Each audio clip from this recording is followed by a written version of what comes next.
attempt, if you're ever good, best foods for your gut health. And what happens is you always find these kind of things like kimchi, sauerkraut, and kefir, and you're sitting like, but where's the real food? You know, the arroz con gandules, where's the papaya that my abuela swore by? Where are the tostones? And here's the truth. Some of these powerful foods for supporting gut health are already in your culture. You just never hear about them talking in a nutrition video until now. So, hello, I'm Mayra. I'm a registered dietitian and founder of Gutsy Bites, and today we're going to be breaking down 5 gut-friendly foods that are deeply rooted in Puerto Rican and Latino culture. And what the science actually back up all of these foods. So, here is exactly what we're going to be covering. 1. What is your gut microbiome actually is and why it matters. 2. 5 foods with science broken down in plain English. And 3, how we're gonna start adding them in a weekly basis without blowing up your stomach. So let's get into it. Gut microbiome 101. Before we get into these foods, let me give you a 60-second gut microbiome crash course, because this part changed everything. Inside your digestive system right now, you have trillions of tiny microorganisms. You know, the bacteria, fungi, viruses, all living together in what scientists call the gut microbiome. Sound insane, I know, but trust me, you want them there. These microbiomes are not freeloaders. Think of them as your co-workers. When you feed them well, they will show up for you. They help to reduce inflammation, strengthen your immune system, support digestion, and even communicate with your brain. This is what researchers call the gut-brain connection. So when they are out of balance, hello bloating, hello constipation, hello feeling exhausted and inflamed for no clear reason. So here's the good news. So food is the most powerful tool that you have for supporting your healthy microbiome, and specifically fiber-rich plant-based foods that your good bacteria loves. Sound familiar? Because abuela was already doing it. So let's talk about the first one, beans. Habichuelas, gandules, frijoles, whatever you want to call them, they are gut gold. If you grew up in a Puerto Rican household, you're already eating them like in regular basic and several times per week. And the good news, this is what it is a really good call. Beans bring a triple threat to the microbiome. They bring fiber, resistant starch, and polyphenols. That is basically the dream combination of the beneficial gut bacteria loves to eat. So study shows that beans can increase the bacteria like bifidobacterium, and which is associated with like lowering gut inflammation and helping you to like strengthen your gut lining. So how we can eat it this week? We can probably, if you're already eating beans, just make sure that they are eating them like 3 to 4 times a week, like arroz, habichuelas guisadas, arroz con habichuelas, bean soup, black beans over rice, which is arroz con habichuela. We can do a bean salad, like all of this counts. And yes, sofrito is absolutely allowing here. But a quick caution, if beans give you a little bit of gas right now, don't panic. This is completely normal. It just means that your gut is easing you to the fiber yet. And so we can start with half a cup a few times per week and work up gradually. Your microbiome will adapt, I promise you that. So food number 2, papaya. The papaya is the one that abuela gave you when your stomach hurt, when you were bloated, after you have a surgery, when digestion feels slow. So it turns out that she was into something, Scientifics are the ones, they're understanding this right now. Papaya contains a special fiber called pectin, which is also found in the flesh and the peel of the papaya. And pectin acts as a prebiotic, meaning that it fixes your beneficial bacteria and drives the production of short-chain fatty acids.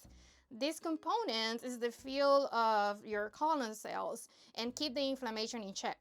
A 2025 study found that papaya pectin reduced the key gut inflammation markers and improved gut lining integrity. And a clinical study shows that significant improvement in bloating and constipation. So how we can include papaya this week?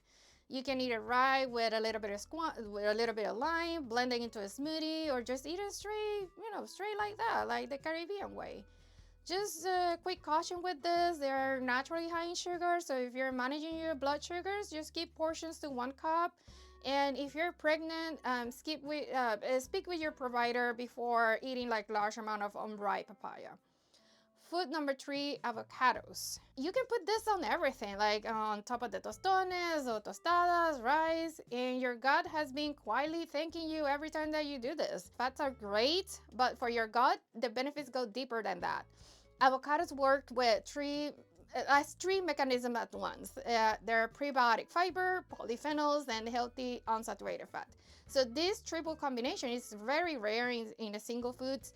And a randomized control trial found that people who ate one avocado daily has significant more diverse gut microbiome. The beneficial bacteria increased by 26 to 65%. And here's the standout fact is that avocados eaters had 91% reduction in fecal bile concentration, fecal bile acid concentration. So high levels of which are associated with increased colon cancer. So how we can eat more avocados? So try to aim for half an avocado daily, tostone it with aguacate, or, just put it as a side in your healthy plate.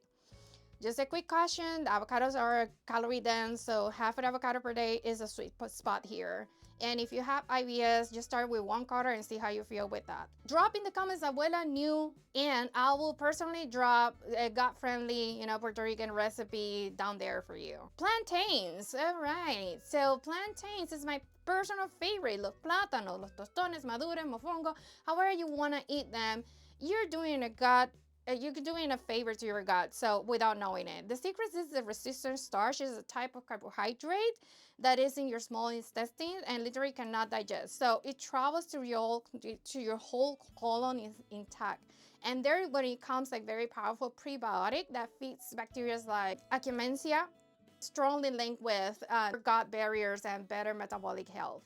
So here's the part that no other foods in this list does. So the plantain fiber physically blocks harmful pathogens, including the Salmonella and E. coli, from sticking into your gut wall.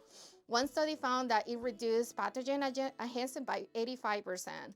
So this is no supplement can do that. This is plantains, and you can eat this every week by, eating like green unripe plantains, which has more resistant starch than the ripe ones. So tostone is a really good option here, for a high fiber option. Anyone, you can tell any Puerto Rican food, any Puerto Rican family about tostones, and they will tell that is a must here. So a quick caution, plantains are starchy, which is high in carbohydrates. If you're managing blood sugars, 1 medium plantain is a solid serving here. So let's start with our last one, which is oats. Oats, Avena. I know it's like not the most exciting thing here in the list, but if you grow up drinking like warm Avena, in the cool morning, or you're getting one of the most well-studied gut health foods in existence. The magic components of oats is the beta glucan, a soluble fiber that has been studied for decades. And is constantly showing increase in lactobacillus and prevotella, which is some of these bacteria that are associated with healthy, balanced gut microbiome. Beta glucan also lowers the fecal pH, which makes the colon environment a little bit less hospitable for harmful bacteria. An effective dose, a little bit up to 2.5 to 3 grams of beta glucan every day. In this way, you're getting in a standard bowl of oatmeal. That's it, very simple. So how you can eat this every week? So you can start making more avena with cinnamon and top it up with maybe some dry mangoes or bananas or some berries. That is a good healthy breakfast, and it will make like any dietitian proud, like if you're telling that you're eating that. So a quick caution: if you have celiac disease or gluten sensitivity here, make sure that you're buying the certified gluten-free oats. Okay. All right. So let's bring all at home, like bring everything at home. Like in summary, beans strain your gut lining and feed your beneficial bacteria.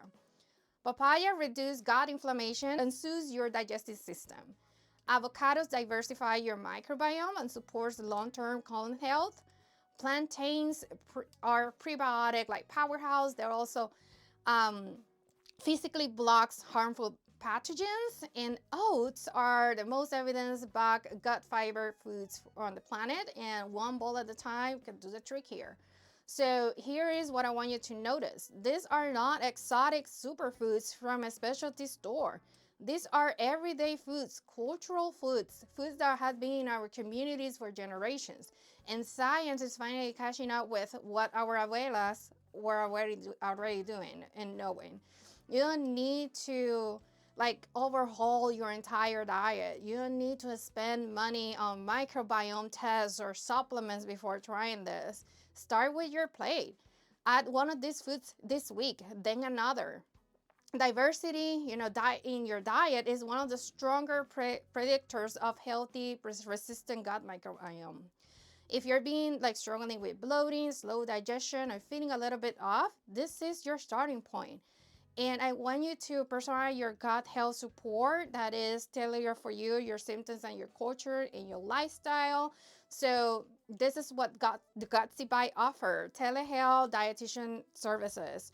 The link is in the description below. Drop a comment. Tell me which all of these 5 foods is already part of your regular diet and which ones is that you're more surprised about. I read every single comment, and if this video help you, share with someone that always, feeling bloated in the family or are always curious about nutrition. You know what that person is. So, um, like and subscribe, okay? I will see you in the next one.